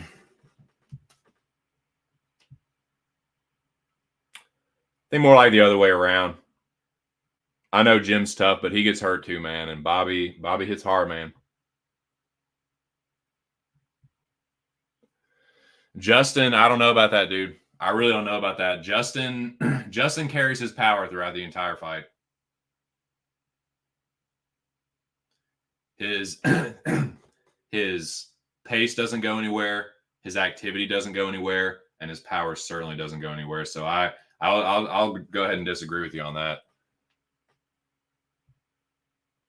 Yeah, like and I was saying earlier, like Justin's a quick starter too, man. He's got some late round knockouts. He got some first round knockouts too. So it's not like Max because, and yeah, Max can sit there and get reads, but Justin can get reads too. Justin can fight like an idiot, but he can also make in-fight adjustments. So yeah, I really don't like this fight for Max. I hate this fight, bro, and I hope it gets canceled. I hope there's a cut. I don't want it to be an injury that affects either one of their careers, even for like the next fight. But like, I just want it to cancel the fight and be like a cut, nasty enough to like just scrap it, but like, you know, it heals up fine, kind of deal. That's what I'm hoping for. But anyways, man, I'm gonna get the fuck out of here. Y'all are the shit. 7 peaked out at 7 in the chat. That's pretty good for a Monday. My goal is to get Monday streams over into double-digit viewers. But hey, man, had the most successful pregame this past Saturday as far as like live viewers, and it's been one of the best, if not the best one so far. So shout out to Stubborn Mick, Moyes, Billy, Aaron the dog. I think I got everybody. But yeah, shout out to them. That was a damn good stream. And like I said, anyone that just came in or hears this back Friday, Moyes and I are going to do the weigh-ins Friday.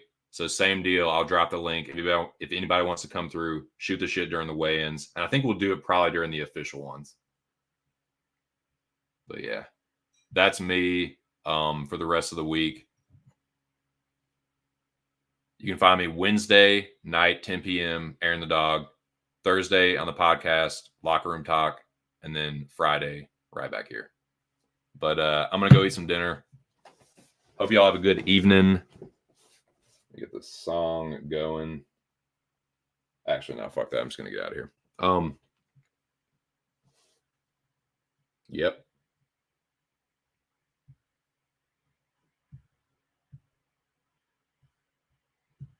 Jimmy, cheers. Yeah, Max decision. I don't hate Max decision at all. Max is not going to knock Justin. Max is not going to finish Justin. I can tell you that. I mean, if he does, I'll eat crow. All right, man. Y'all are the shit. Appreciate it. Subscribe to Aaron's channel. Download the podcast. Subscribe to Pub as well. Sign up for the contest. Salute to the Dome. Dominique, appreciate you coming through, dude. Like I said, I'll be back Friday on this channel, but hope to see you Wednesday night in Aaron's chat if you're around. Anybody else? 10 p.m. Right there. Once again, shout out to my dude Big Show for this fucking sick overlay. And the backgrounds are awesome too for the pre-games. So yeah, let's fucking go. UFC 300 on the horizon, gentlemen. Best of luck with all your reads and analysis and bets and all that shit. I will see y'all back on this channel Friday. Thanks again. Just my 2 cents. Catch you on the next one. Peace.